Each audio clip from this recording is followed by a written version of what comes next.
In the spirit of reconciliation, I acknowledge the traditional custodians of country throughout Australia and their connections to land, sea and community. I pay my respects to their elders past and present and extend that respect to all Aboriginal and Torres Strait Island peoples today. Welcome to Totally Lit, the podcast celebrating reading, writing and creating literature. I'm your host, Ky Garvey. Thank you for listening. Helen Edwards, welcome to Totally Lit. I'm so pleased to have you on as a guest. I'm very excited because you won a pretty special award this year for one of your books with the Foreverability Awards. I did, yes. Did you want to tell me a bit about that experience? It was a big shock to actually win it. Well, to get even in the shortlist. It's an award that is very close to my heart because of the focus and bringing forward books that include diversity and difference and champion those things. And that's something I try to do in all of my books. So it was a really special thing, and I was very proud of myself. It was my second book, Legend of the Lighthouse Moon. And I think I'm still buzzing about it. I always wanted to have a shiny sticker on my book since I was 6 years old. And my first book was shortlisted in an award and longlisted in an award, but to actually have a winning sticker on the book is especially Yes, this that's particular amazing, isn't it? So the Foreverability Awards showcase disability and inclusivity and own voice.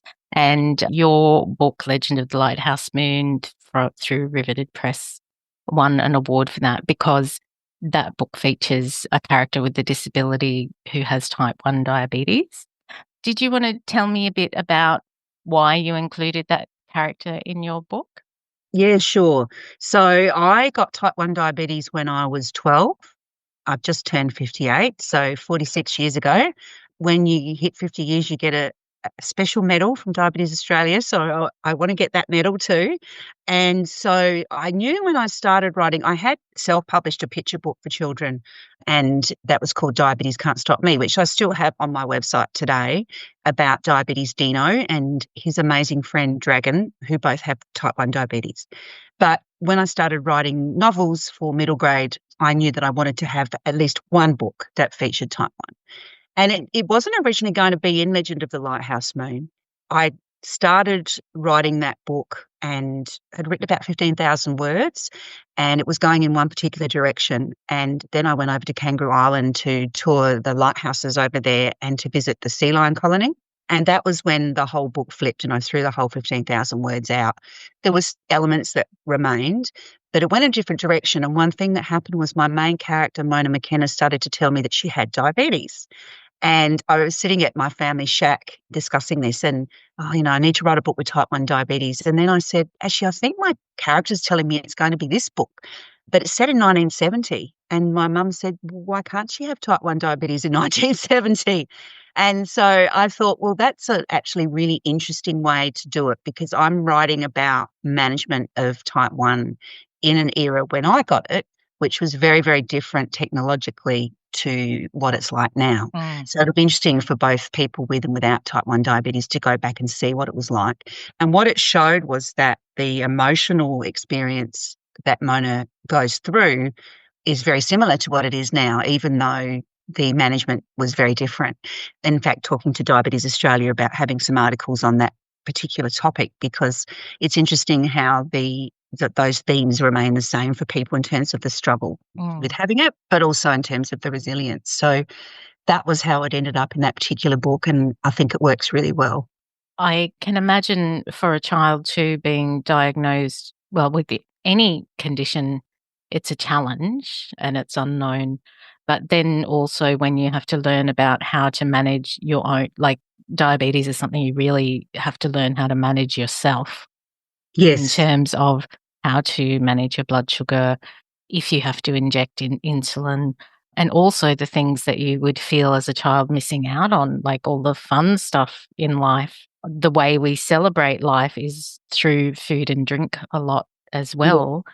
So having that feeling of always not quite being able to participate, but also the significant things of if you don't manage your blood sugar, you can end up in a coma, or like there's really significant ramifications if you're not taking care of yourself. So for a child, that would be quite scary, I can imagine. Yeah, so some of the things that made their way into the book, I was actually given a list by the dietitians at the hospital called Forbidden Foods List. And I've still got some of Forbidden. the paperwork. That was the language that was used. And there was just so many things on that. I say to the kids in schools, what do you think's on that forbidden food list? And it's sort of all the things you were talking about, but also some quite surprising things. I couldn't even have cough mixture with sugar. I got Oh, given this wow. thing called Buckley's Canadian mixture. It was like paint stripper. It was awful. Now we know much different to that. And yeah, that sense that it's forever and initially your parents help, but there's a period of transition where you're expected to start looking after it yourself. And with type 1 diabetes, you are constantly walking a fine line between low blood sugar, high blood sugar, bouncing around, feeling like rubbish, risking going too low or too high, and then being told things like, I got told at 12 that I would probably lose my legs, go blind, be on dialysis, would never have children if I dared to. They'd be born deformed or stillborn. And I have three beautiful, strapping sons. It was difficult during the first two pregnancies, particular, but they were very healthy young men. Yeah, a lot of the messaging and some of the messaging hasn't changed. And there's also a lot of guilt. There's targets that you have to try and achieve. A lot of numbers, a lot of measuring, a lot of testing and having to try and stay within a certain range all the time. And everything affects your blood glucose, hormones, sleep, travel, excitement, good things, eating, drinking, not drinking, being sick, periods, menopause, pregnancy, stress. So it is I think it's something like people with type 1 diabetes make an extra 180 decisions a day on top Oh, of what my everybody goodness. else is doing. So in this particular book, it's a fantastical story because the story weaves in the Selkie tales that come from where my grandmother's come from in Oh, the very Irish Sea, cool. with the conservation of the sea lions and the historical preservation of the lighthouse, the first lighthouse in South Australia. And the kids have also lost their mother in a fire and their father's disappeared. So they've got this problems that they're trying to solve. And she's also grappling with all this guilt. And some of the things that she does as a result of her type 1 diabetes are things that I actually did myself as a teenager. She is shoplifting. Hmm. And that's something that I actually did as a teen and got caught. Never did anything like that ever again in my entire life. I was pretty stressed out by all of that, which is good, but that was a reaction to what I was going through. Yeah. And that sense of feeling on the outside and that sense of feeling different and alone and living with probably also undiagnosed anxiety and ADHD, which, weren't diagnosed till I was an adult. But yeah, there's a lot of people with diabetes have double the rates of depression as well. So a lot of mental health issues. And do you find, because there's type 1 diabetes and type 2 diabetes, and there is quite a lot of stigma attached to type 2 diabetes. Do you find that, or did you find that people didn't really distinguish between the two? Yeah. So people might not know that I started my own online counselling service in 2001, back when there was no social media and there was so little use of the internet for that. I think I was the third organisation offering online counselling. There were no guidelines. I was using international guidelines on how you should do online counselling. It was all done by email. And I studied diabetes education and qualified in that. So I worked in diabetes and mental health for 16 years, and that's where I got my PhD too. There's a lot of stigma around all types of diabetes because Mm. there's also gestational and there's also what we call LADA, which is a form of type 1, which is latent autoimmune type 1 diabetes in adults. And a lot of people just think that all types of diabetes mean that you're fat, you're lazy, you ate too Mm. much food, too much sugar, or they say you don't look like a diabetic, or can you eat that? There's all these stigmas, and so in actual fact, that's all rubbish. There are people who are overweight who don't get type 2 diabetes. There are Mm. people who are thin who do get type 2 diabetes. There's genetic risks. There's all sorts of things involved in type 2 diabetes, and there's a lot of blaming. But yes, people often don't understand, and there are some in the type 1 community that want to change the name because of that. Oh, Um, really? That's but interesting. I take the approach that we all do have a similar type of condition. It's Mm. all to do with insulin, the hormone insulin, and we all have to kind of manage food and some type of medication. And a lot of people with type 2 end up on insulin. And yes, they're different, but we should support each other rather than having sort of fighting from within as well. But diabetes still gets I've started recently watching streaming shows and turned them off because there's been a diabetes joke in the first episode. Mm. Like, oh, there's so many donuts on the table, I'll get diabetes. All that sort of It's stuff. that kind of It ableist just, language yeah. and And comedy. diabetes is one that it still seems to be sticking. It's not, people haven't sort of stopped and thought maybe we shouldn't be saying that. Well, I every now and then I will see a kind of like an autistic joke in a comedy show, or I saw a movie where some of the characters were gender fluid, and the joke was, "Oh, it's okay to be different, but it's not like you have autism." And I was so Oh, angry about that, because we should be inclusive no matter what the difference exactly. is. And Exactly. I'm probably a little bit more sensitive to it because I have two sons that are on the spectrum. Yeah. But it does seem like if someone is a little bit marching to their own beat, they'll go, "Oh, they're probably on the spectrum." And it's kind of Oh, like, yeah. Yeah. come on, people. Yeah, I've got the same experience with our son too. So unfortunately, I don't think it's necessarily ever going to change because people don't, if you're not on the inside of the situation, Mm, not everybody seems capable of actually seeing what that would be like. I think it is changing a lot. And I find like in my youngest son's generation, they're so much more accepting of difference yes. and of Mm. each other, which I think is really lovely. Have you had any response from your readers?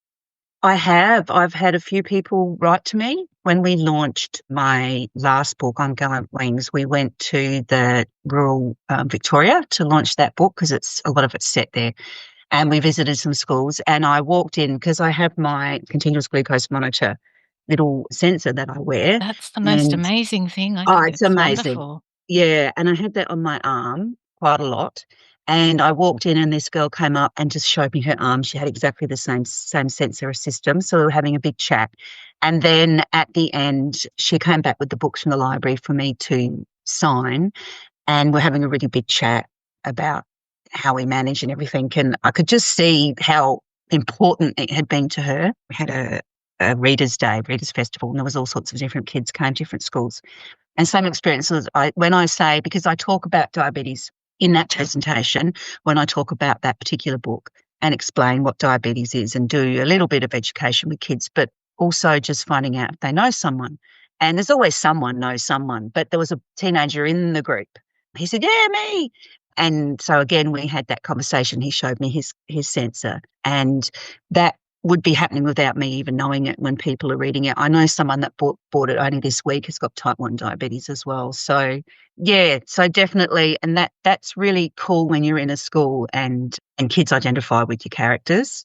And just, I think kids, they need to see themselves in books. Yes. But it also helps their peers around them as well understand and accept the condition as well. In that, Yeah, I talk about books as being windows and mirrors. mm, So they're a mirror for people who have got those experiences to see themselves. We didn't. I mean, the only book I got is this little book about Peter and Mary have diabetes, and it's absolutely awful. It's terrible. And they're windows because we get to look inside other people's lives and see what it's like for them. So they're important from both perspectives. And I think for kids in schools to see the examples of how they can be inclusive to their friends, because I don't believe anyone ever really wants to deliberately exclude or make someone else feel less than because they're different, but they may just not have an understanding of how to make someone feel like they belong. Yeah. My son, he's got some lovely friends who he met them in primary school and now they're all at uni and they're still hanging out together. But my son has some very specific dietary preferences. And whenever they hang out, they always make sure that they order Lockie's special pizza that he likes so he can have that and not feel like he can't eat anything. That's so nice. His is all personal preference though, because he's very sensitive. He's got sensory sensitivities, so it's got to smell right, it's got to taste right, Yes. the texture's Yep. got to be right, and they've never made him feel excluded. They're just like, "Yep, we've got to make sure that one's for Lachlan. No one else ate that. We've ordered that one for him," and so he just feels part of the crowd. And it's not that hard. No, no, I had the experience yesterday. I went to a new hairdresser and the young woman, I said to her, "You might hear my insulin pump beat because, blood sugar, whatever." And she said, "Oh, no, I'm deaf." And I'd never had a deaf hairdresser before. And she was so I just said to her, "Okay, so do you lip read? Like Mm. how's this sort of work?" And she said, "Yeah, yep, she lip reads." So I was just really conscious. There's a big mirror. I was really conscious Mm. when she would ask me lots of questions. She made lots of conversation, and I just made sure that that was going well. And then she was telling me how she'd read a book with a deaf character and what a difference it had made to her, how she thought that Oh, was so amazing. cool that there was a deaf character. And, yeah, so we had that real bonding Oh, over, like, lovely. completely different disabilities and both kind of just out there living life and doing our thing, and it was really nice. It was a really nice connection. Now, you've got some amazing books coming out in 2026 as well. So I was Yes. checking out your website, which I loved.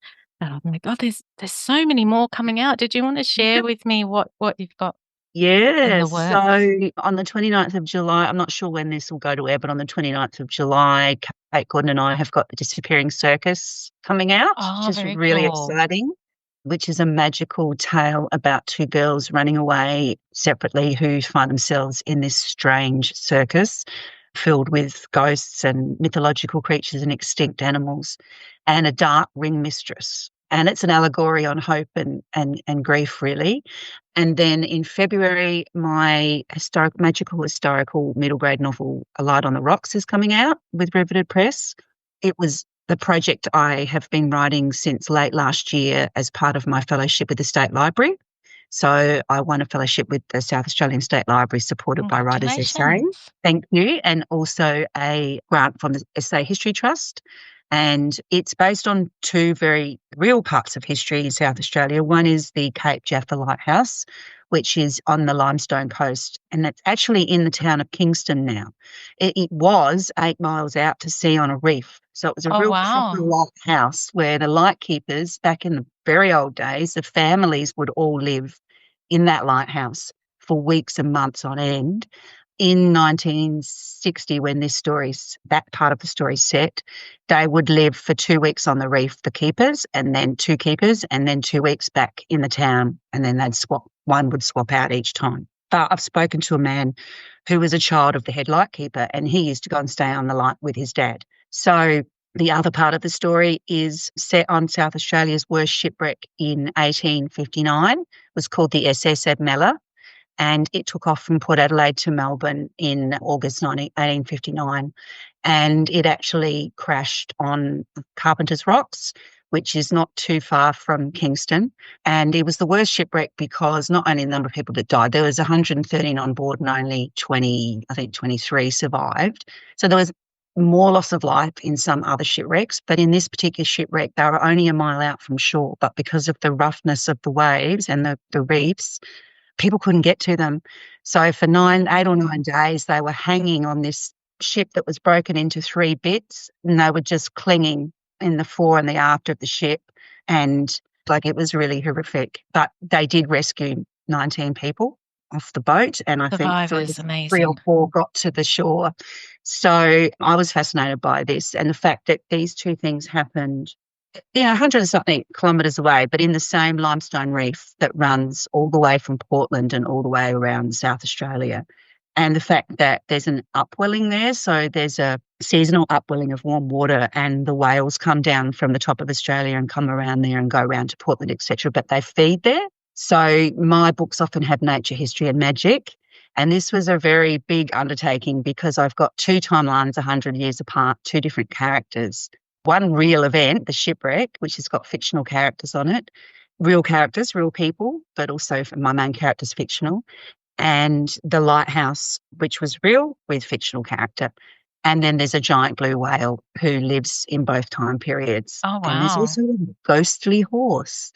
On the That's SS exciting. Miller, there were six horses, and one of them fell over. And Oh, when they were no. writing that horse, they kind of think maybe they went a bit off course. Other people disagree, but there were six horses.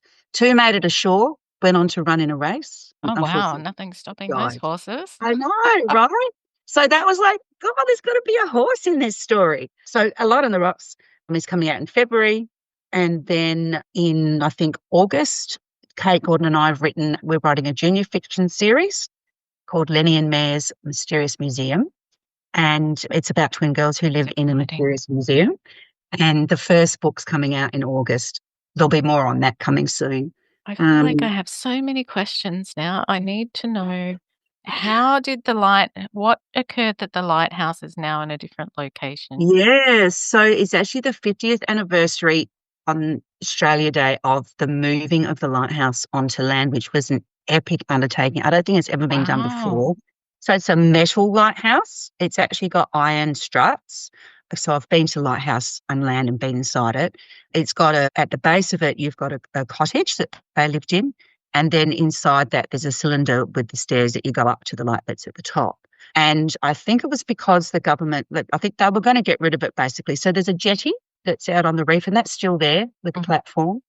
It took, I don't know, it was something like 3 years. I can't remember the history, but way longer than it was supposed to build it because they didn't realise when they went out to survey it was a nice calm day. But of course, it's not often nice and calm out there because there's these limestone reefs everywhere. And so it took a really long time because they drilled down into the limestone rocks to put those legs into it to make it solid for the jetty and the lighthouse. And it's called a Wells screw lighthouse. So they have these thin legs so they kind of move. They don't have a lot of resistance to the waves, so it keeps it nice and stable. And so, so they actually were able to get money from the state government and they gave it over to the History Trust and they moved an entire lighthouse. There's a lot of information online about how they did it with helicopters and different things, but they moved this whole metal lighthouse onto the land. And they are so amazing, those History Trust people. They love that lighthouse and they're actually about to paint it and do all sorts of renovations to it and they run tours in it. And the 3 lightkeepers' cottages are still there. 2 are private, 1 you can rent out, which is pretty cool. They've been renovated, of course, but that's the actual cottage my character would have lived in 1960s. So immersive research. That's my next question is what was the research like? Was it obviously a mammoth task, but was it an enjoyable experience? Look, I'm a complete history nerd. I always get in a tether and then I think I'm not writing historical fiction ever again. I'm going to write something that's not historical. And I actually did write a middle grade that's not historical and it kind of just all poured out of me and it was it was fun. But I just love history. The fellowship was amazing because I've spent a lot of time in the State Library recalling resources and going into the reading room and just finding all these incredible resources about all this history. But you've got to remember I was researching 2 different timelines. So I was looking at, what was Adelaide and Port Adelaide actually like in 1859? And what was North Adelaide like? Because that's where the characters live and how did this whole journey happen? There's 2 amazing resources I found. So one was written shortly after the wreck by somebody and it's got all these personal recounts of what happened to the Admella, which was amazing. And also found a book written in the 60s.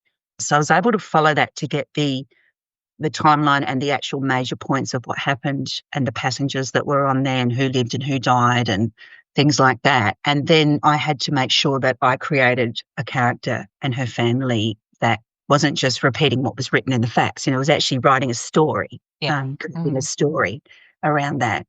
And so lots and lots of research online, in Trove, in books, in journals, going into the library, then a research trip to Mount Gambier, where the shipwreck trail kind of starts, because the telegraph station there was used to call for help for the people on the shipwreck. And we went to Portland, because Portland's where they actually brought the survivors. And the lifeboat they brought the survivors in is there in the Maritime Museum, which is very emotional. And the grave of the captain who headed up that lifeboat is in the cemetery and the hotel they took them to. And then from Portland, it's like a 2.5-hour drive up to Kingston, but we took 7.5 hours because we stopped at every single point along the way. There was another museum with lots of Admella stuff in it. We went out to the actual site on the beach where the rescuers were, where you could look out a mile and see where that ship would have been.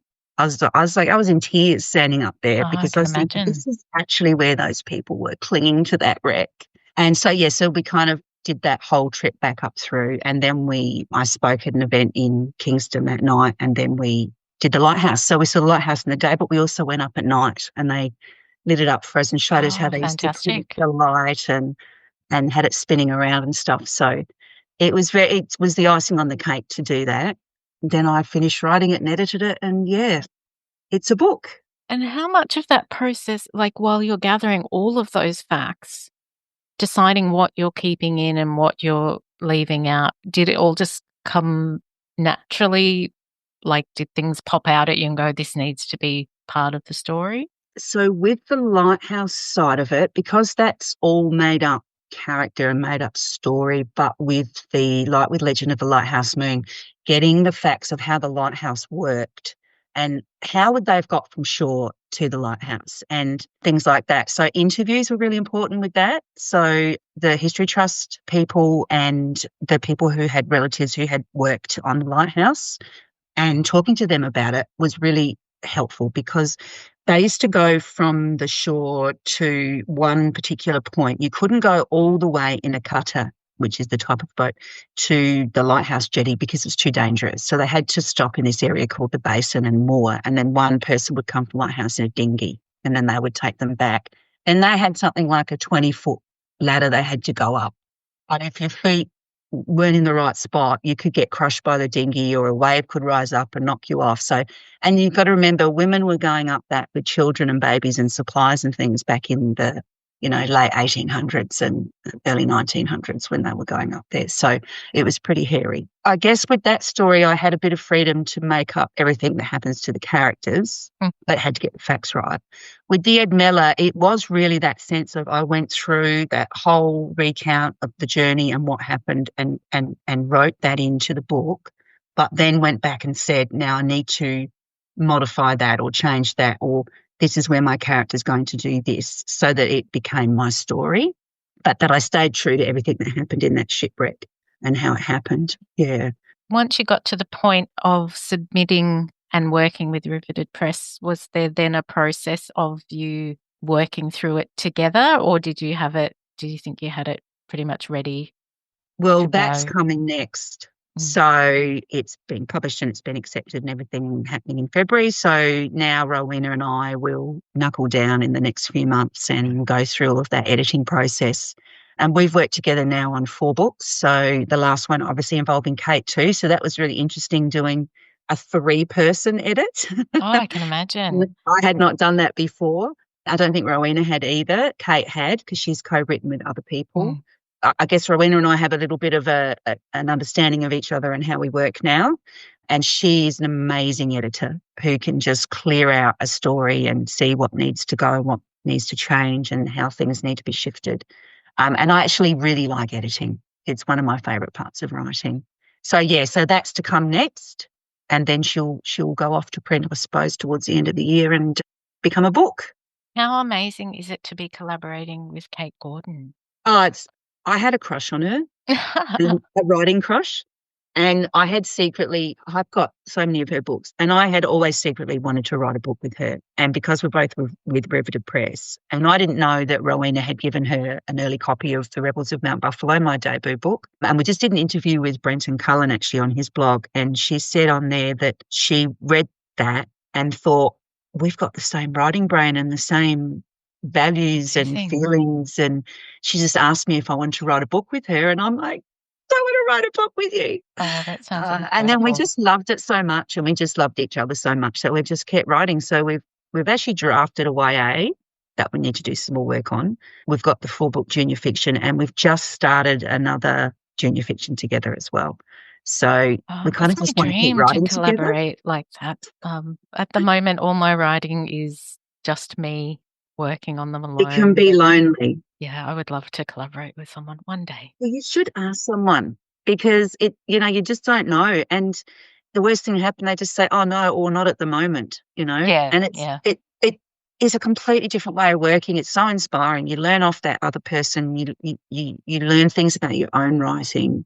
It's fun. Kind of imagine it's a bit like when you're in a writer's room, like for television or script writing, and you're bouncing stuff off each other. Yeah. Like, I think that it's an exciting opportunity to be like testing out ideas, figuring out what works and what doesn't work, and to experiment with new things as well. Because sometimes when you're writing alone, you might not try something because it's just in your own head.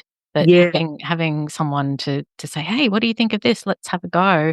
Yeah, it sounds really And we exhilarating. do that a lot. One of us will say, oh, what if we did this? And then the other one says, yeah, that's a great idea. Or one of us might write a chapter and the other one might say, I think maybe try going that way or this way, so there's a lot of collaboration and bouncing. And I love what you said about I'd love to be in a writer's room. I'd love to do screenplay. That would be It's a amazing. real big little secret dream, but it's not secret anymore.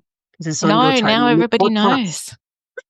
But the good thing about it, like, you're putting it out into the universe, you never know what will happen now. You've That's said it out true. loud. That's true. I'm all about manifesting. I'm this mix of wanting things like manifestation to be real, but I'm also a cynic as well. Yes, So I I hear cancel you. myself out, I think. I hear you. It's neutralizing. Yes, yes. So I have a few little questions just for our guests who are listening in. Do you have any advice for emerging authors that might like to try your your genre of writing?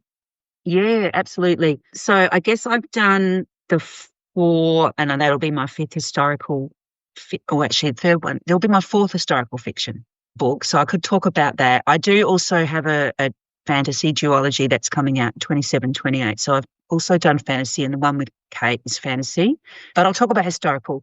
I think one of the main things is you do have to love history because you're going to be spending a lot of time with your head buried in it. You need to know there's nothing wrong initially the way that I do it to actually be info dumping a bit, to be actually putting the history in to the structure of the story, but you have to go back and take it out because you don't want it to be a Wikipedia page. It cannot let the history take place of a good story. It's okay to play with some aspects of history so long as you let people know you've done that. I'm a stickler for making sure I get things exactly right in terms of timeline and events. But for example, in Legend of Lighthouse Moon, there were a few things I did with a beach that I made up that suited the story where the Selkies were. But there were other things I wouldn't play with. So you want to make sure that you get the culture and the setting and the way people dress and, that sense of place is super important in history. But it's okay if you want to slightly shift something, so long as you let people know that that was the case.